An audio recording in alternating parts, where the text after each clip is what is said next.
Oke, sekarang torang poli sementara kumpul-kumpul dan keluarga ada makan ini jagung manis, par dengan daun pepaya ini ya.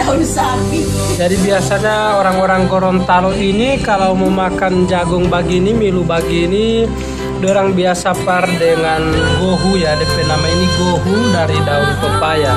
Tapi karena ini ibu-ibu suka mau makan, apalagi inti om satu ini, sopir Bolyohuto, so lapar dari bawa oto, jadi tinggal PT kamar ini daun so tidak pakai par kalapa, langsung colo di dabu-dabu asli orang Gorontalo.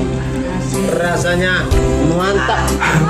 mantap, madelo, pola minta tahuot. Rasa waktu dito. Di sini nih pamakan dabu-dabu daun pepaya, so gulung-gulung begini. Ini macam orang pomama ya. Ini langsung colo di mulut ya. Nah, baru tinggal makunya itu gampang sekali. Makanan kesehatan sempurna 5 ampa.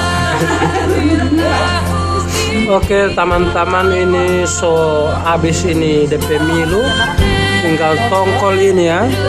Jadi nafsu makan orang-orang Gorontalo kalau sebicara milu, apalagi mau par-par dengan daun begini.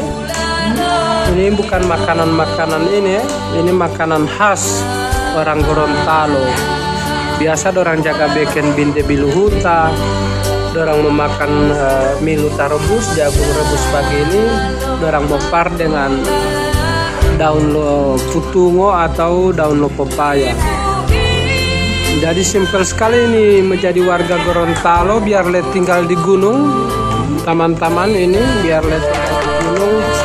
Tapi DP makanan ini memang kalau cuman karbohidrat di milu ini memang banyak sekali. Kalau teman-teman mau suka makan begini, apalagi yang mungkin dari luar daerah pernah makan milu begini, jagung begini, kalau mau par dengan daun pepaya itu memang menambah nafsu makan.